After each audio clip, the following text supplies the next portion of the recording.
Inilah yang kupunya, hati sebagai hamba yang mau taat dan setia pada Tuhan. Kemanapun ku bawa hati yang menyembah di dalam roh dan kebenaran sampai selamanya.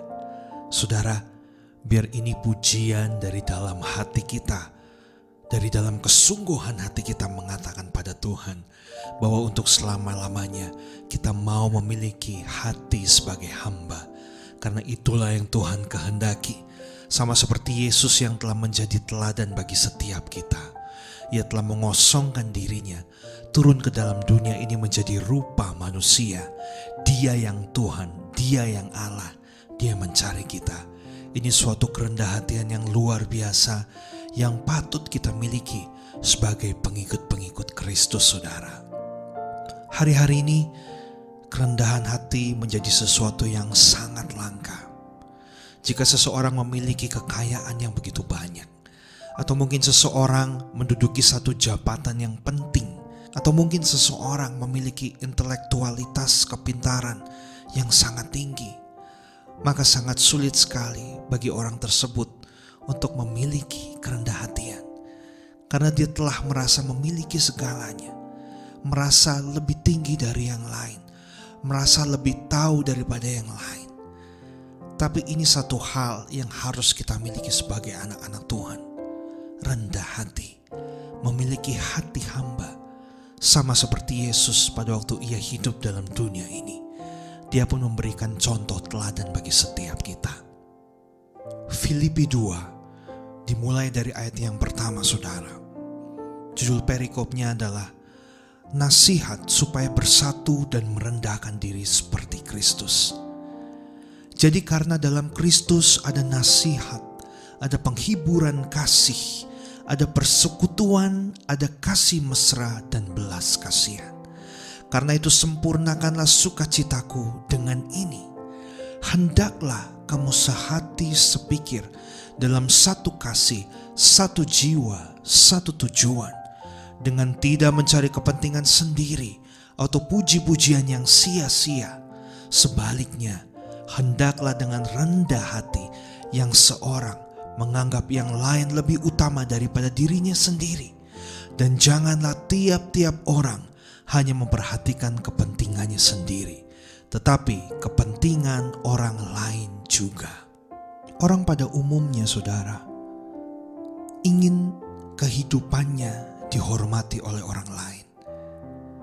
Ingin sosoknya dikagumi oleh orang lain. Itu sangat wajar.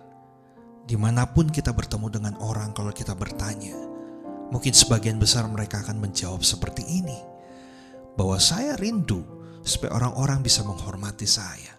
Saya rindu supaya orang bisa respect dengan saya. Namun dalam firman Tuhan, saudara, satu hal yang luar biasa, bahwa barang siapa, bagi setiap kita yang mau dihormati oleh Tuhan, lebih dahulu kita harus menghormati orang lain. Lebih dahulu kita harus menganggap diri kita itu tidak lebih penting dari yang lain. Dalam arti kita harus mengutamakan orang lain. Walaupun kita tahu mungkin kita juga punya banyak kebutuhan, mungkin kita juga punya banyak kepentingan. Tetapi saudara, kita belajar untuk mengutamakan orang lain. Mengutamakan orang lain lebih penting daripada diri kita. Ini yang Tuhan mau. Dan ini adalah satu bukti bahwa kita memiliki kerendah hatian dalam hidup ini, saudara. Saudara ingat pada waktu kejadian di mana Yesus membasuh kaki daripada murid-muridnya. Saudara, Yesus adalah Tuhan. Yesus adalah guru mereka. Otomatis secara pengetahuan dalam firman Tuhan, dia sungguh paling mahir dari semuanya. Dia tahu banyak hal, jelas, karena dia adalah Tuhan itu sendiri yang telah menjadi manusia pada waktu dia turun dalam dunia ini. Tetapi satu hal yang sangat menarik, dia mau merendahkan hatinya, merendahkan dirinya, mengutamakan murid-muridnya, yang seharusnya murid-muridnya lah yang membasuh kaki Yesus. Tapi Yesus memberikan contoh dan teladan. Dia lebih dahulu membasuh kaki murid-muridnya. Pada waktu itu, membasuh kaki adalah suatu kebudayaan yang dimiliki oleh orang Yahudi, saudara. Pada waktu masuk ke rumah atau pada waktu mau beristirahat, maka orang-orang tersebut harus membasuh kakinya. Atau pada waktu mereka hendak mengunjungi rumah daripada rekan mereka saat itu, saudara, maka si tuan rumah akan menyediakan air agar para tamu-tamu itu bisa membasuh kakinya lebih dahulu, dibersihkan sebelum masuk ke rumah tersebut. Bisa dibayangkan, saudara, pada waktu dulu orang itu berjalan kaki, dan transportasinya selain berjalan kaki adalah menggunakan binatang, entah itu keledai atau onta. Dan tentunya, saudara, pada waktu mereka berjalan, mereka itu mungkin nginjak debu, tanah, mungkin kotoran daripada binatang itu, sehingga kakinya begitu kotor. Karena itu setiap orang yang akan masuk ke salah satu rumah di zaman itu, disediakanlah air untuk membasuh kaki. Sebelum masuk ke rumah, kakinya terlebih dahulu harus dibersihkan. Dan hal yang paling menarik ini Yesus lakukan kepada seluruh murid-muridnya, saudara. Wah, ini hal yang luar biasa. Saya melihat suatu kerendah hatian daripada Tuhan Yesus yang begitu besar. Dia mau membasuh kaki daripada murid-muridnya, dan itu adalah pekerjaan yang kotor, saudara. Tapi dia mau lakukan karena dia mau jadi teladan bagi murid-muridnya saat itu. Dan pada waktu Yesus sebelum membasuh kaki daripada murid-muridnya, dia harus menanggalkan jubahnya lebih dahulu. Supaya apa? Lebih mudah untuk membersihkan kaki, saudara. Jadi orang yang dibersihkan kakinya, dia akan duduk di salah satu bangku, dan yang membersihkan kakinya saat itu Yesus. Yesus itu harus jongkok, merendahkan badannya, dan melihat kaki daripada murid-muridnya sambil membersihkannya. Karena itu dia harus lepaskan jubahnya lebih dahulu, supaya jubahnya itu tidak basah, tidak kotor, dan tidak menyusahkan dia untuk membersihkan kaki dari murid-muridnya. Saudara, ini menunjukkan kepada setiap kita, mengajarkan kepada setiap kita, bahwa kadangkala untuk kita bisa rendah hati, untuk kita bisa merendahkan diri kita, maka kita perlu menanggalkan jubah yang kita miliki. Jubah yang saya maksudkan adalah bukan secara harafiah jubah yang saya pakai seperti ini, tidak, saudara. Tetapi jubah-jubah itu adalah mungkin kehormatan kita, jabatan kita. Mungkin kita adalah seorang gembala di gereja kita, atau kita adalah seorang bos di suatu perusahaan, atau mungkin kita adalah kepala keluarga, kita adalah suami, kita adalah orang yang tertinggi di keluarga kita, saudara. Kita perlu menanggalkan itu semua, dan kita mau belajar untuk rendah hati, merendahkan hati kita, merendahkan hidup kita, melepaskan semua jubah-jubah itu. Jadi tidak ada lagi yang berkata, saya kan gembala, Anda jemaat, harusnya Anda menghormati saya sebagai gembala. Atau mungkin Anda kan karyawan saya adalah atasan saudara, Anda dong yang harus menghormati, yang harus lebih dahulu bicara kepada saya. Atau mungkin orang tua yang berbicara kepada anaknya, loh, saya adalah papamu loh, harusnya kamu sebagai anak yang menghormati saya, harusnya kamu yang lebih dahulu minta maaf kepada saya. Begitu pula dengan suami istri mungkin, kamu kan suami, kamu kan istri, tidak pernah ada ujungnya, saudara. Tapi di sini Yesus mengajarkan kita harus menanggalkan semua jubah itu. Baik kita gembala, baik kita adalah seorang bos, baik kita adalah suatu pimpinan perusahaan, baik kita adalah seorang suami kepala keluarga. Tuhan mau dalam kerendah hatian ini kita tanggalkan semua jubah itu, dan kita hanya mau lakukan yang harus kita lakukan, berinisiatif lebih dahulu, melakukan lebih dahulu bagi orang lain. Di Filipi 2 ayat yang ke-6 saya soroti, saudara, dikatakan demikian, yang walaupun dalam rupa Allah tidak menganggap kesetaraan dengan Allah itu sebagai milik yang harus dipertahankan. Saudara, Yesus ini Tuhan loh. Yesus ini paling tinggi. dari semuanya yang ada saat itu. Tetapi dia tidak menganggap kesetaraannya dengan Allah itu sebagai sesuatu yang harus dipertahankan, sebagai sesuatu yang harus dibanggakan. Dia lepaskan jubah itu dan dia mau melayani murid-muridnya. Kalau Tuhan kita saja telah menjadi teladan bagi setiap kita, apalagi kita sebagai pengikutnya. Siapakah kita ini, saudara? Kita ini biji mata Tuhan. Siapakah kita ini? Kita hanya debu halus, saudara. Dari debu akan kembali menjadi debu. Kita adalah ciptaan Tuhan. Tidak perlu ada yang kita banggakan. Apapun itu, saudara, kekayaanmu, jabatanmu, kepintaranmu mungkin dalam berteologi, dalam segala sesuatu, tidak ada yang perlu dipertahankan. Karena semua itu milik Tuhan. Dan kita sebagai pengikut Kristus, kita harus melakukan, memiliki kerendahan hati dalam hidup ini. Itu suatu hal yang mutlak, sehingga semua orang bisa melihat. Tanpa kita bicara, tanpa kita berkhotbah, tapi cukup hanya dengan menjadi contoh bagi banyak orang. Orang bisa melihat bahwa kita memiliki kerendahan hati. Bagaimana kita bisa menilai seseorang memiliki kerendahan hati atau tidak, saudara? Kita bisa lihat dari kehidupannya sehari-hari. Begitu pula dengan setiap kita. Mari kita sama-sama berpikir bagaimana kita memperlakukan orang lain, saudara. Misalnya mungkin ibu-ibu yang sedang berbelanja di pasar, atau mungkin berbelanja di depan rumah, ada tukang sayur yang datang. Kerendahan hati saudara, kasih saudara, itu bisa diuji lewat hal ini. Mungkin harga sayur itu hanya 1.000 perak, tapi kita mati-matian, saudara, untuk menawarnya dengan begitu rupa. Beda hanya 300, 400 atau 500 perak. Kita bisa berdebat, kita bisa ribut dengan tukang sayur, saudara. Nah ini, saudara, ini bukan kerendahan hati. Seharusnya sebagai orang Kristen yang tahu kebenaran, yang memiliki kasih, yang memiliki kerendahan hati, kalau mungkin kita beli 1.000 perak, kalau bisa kita lebihin, saudara, 1.500 mungkin, 2.000 mungkin, saudara, kalau kita punya berkat lebih.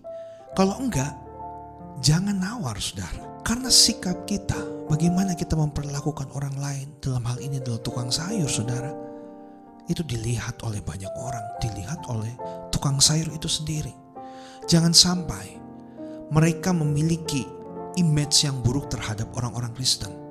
Wah, kalau orang Kristen sih pelit, gak pernah mau ngasih lebih, udah murah aja masih ditawar. Nah loh, saudara, akhirnya nama Tuhan tidak dipermuliakan. Tapi biarlah orang melihat perbuatan kita yang baik kepada banyak orang, sehingga orang bisa berkata, wah, dia sih orang Kristen, jadi kalau belanja itu beda, selalu ngelebihin, gak pernah nawar. Nah saudara, ini jadi kesaksian. Jadi jangan sampai hal kecil yang kita lakukan kepada orang lain, saudara, itu membuat orang lain memiliki pandangan yang buruk terhadap kita, memiliki pandangan yang buruk terhadap orang Kristen. Tapi biarlah dari hal kecil yang kita lakukan itu, kita berusaha untuk berikan yang terbaik bagi orang lain. Hal itu akan membuat orang lain yang melihatnya, bahkan yang mengalaminya, menjadi memuliakan Tuhan. Tanpa kita berkhotbah, tanpa kita tumpang tangan, saudara, orang bisa memuliakan Tuhan, orang bisa menerima Tuhan, dan orang bisa berkata, memang orang Kristen, orang percaya itu selalu berbeda, memiliki kasih yang besar dan juga memiliki kerendahan hati yang besar dibanding dengan orang lain. Saya pernah punya pengalaman, saudara, bersama dengan orang tua saya. Dari hal kecil yang akhirnya bisa menimbulkan satu hal yang besar. Dan ini tentunya kebaikan, saudara. Jadi saat itu orang tua saya sedang melayani seorang kakek-kakek yang dia sudah terkena stroke, terbaring lemah, gak bisa ngapa-ngapain di tempat tidur. Dan saat itu yang dilakukan oleh orang tua saya adalah mendoakan dia, ngajak ngobrol walaupun dia tidak bisa bicara, saudara. Diajak untuk bernyanyi puji-pujian, didoakan. Setelah itu pada waktu diajak ngobrol itu, mohon maaf saudara, si kakek ini menangis dan mengeluarkan cairan dari mata, hidung dan mulut dia, saudara. Dan refleks saat itu orang tua saya mengambil sapu tangan miliknya, milik daripada orang tua saya itu, lalu mengelap semua air dari air mata, air hidung dan juga mulut daripada kakek itu, saudara. Dan hari itu selesai pada waktu setelah melayani. Nah, singkat cerita saudara, beberapa waktu berjalan, kami saat itu sedang membangun gereja Tuhan dan memerlukan dana yang begitu besar. Saat itu bangunan sudah hampir selesai dan kami sedang mendoakan karena belum memiliki AC dan dibutuhkan ruangan itu beberapa AC, unit AC sekaligus, saudara, supaya bisa digunakan pada waktu memulai ibadah. Saat itu kami berdoa, Tuhan, ini rumah Tuhan, maka kami percaya Engkau yang akan menyediakan, entah dari mana caranya. Kami tetap berdoa, percaya, kami minta Tuhan supaya Tuhan bisa mengirimkan AC bagi ruangan gereja kami, sehingga gereja ini bisa lebih nyaman, tidak pengap udaranya, tapi lebih sejuk saat beribadah. Satu waktu saudara, anak daripada seorang kakek yang pernah kami layani saat itu, mereka main ke tempat kami. Mereka lihat gereja yang sudah terbangun itu, saudara. Dan tiba-tiba dia melihat, kok belum dipasang AC? Simpel aja, saudara. Kami jawab, ya memang dananya belum ada. Kami sedang doakan. Saudara, tiba-tiba beberapa hari kemudian kami menerima telepon daripada anak sang kakek tersebut, bahwa anak tersebut akan memberkati gereja dengan beberapa unit AC sekaligus, saudara. Wah, ini satu hal yang luar biasa. Bukan cuma 1-2, cukup banyak AC-nya. Dan seminggu kemudian AC itu dikirim ke gereja kami. Kami bisa pasang, dan minggu depannya saudara, kami bisa gunakan untuk beribadah dengan nyaman. Dan seluruh umat Tuhan bersuka cita atas pertolongan Tuhan itu. Ternyata selidik punya selidik, saudara. Setelah kami bertemu kembali dengan anak daripada sang kakek itu, kita bertanya, kok Anda mau memberikan sejumlah uang Anda untuk membelikan AC bagi gereja kami? Yang notabene adalah AC itu 1 biji aja, saudara, cukup mahal harganya. Lalu dia hanya menjawab dengan simpel, iya, pada waktu kalian datang melayani orang tua saya yang sudah terbaring lemah, dan saat itu saya melihat orang tuamu ngelapin air mata, air hidung dan mulut daripada orang tua kami. Itu membuat kami sangat tersentuh. Dan ada dorongan yang begitu kuat dari Tuhan untuk kami bisa memberkati pekerjaan Tuhan di tempat ini. Sehingga dia membelikan AC beberapa biji bagi gereja Tuhan. Wah saudara, hal itu membuat kami terharu. Kami bersyukur pada Tuhan. Dan kami mengerti ternyata hal kecil dalam kehidupan kita yang kita lakukan bagi orang lain, yang mungkin orang lain menganggap itu suatu hal yang tidak berguna, tapi ternyata bagi sebagian orang hal itu sangat penting dan mampu menggugah hati daripada seseorang untuk bisa memberi satu hal yang besar. Jadi dari hal yang kecil bisa menghasilkan sesuatu yang besar. Biarlah semua orang di sekeliling kita bisa melihat bahwa kita memiliki kerendahan hati yang tercermin dalam kehidupan kita sehari-hari, saudara. Bukan hanya tentang perkara yang besar saja, tapi justru kepada hal-hal yang kecil yang terjadi dalam kehidupan kita. Pada waktu kita memperlakukan orang lain, pada waktu kita memberi sesuatu kepada orang lain, jadilah orang yang selalu berinisiatif untuk melakukan lebih dahulu bagi sesama kita, bagi orang lain yang membutuhkan, karena itu adalah salah satu ciri daripada kerendahan hati.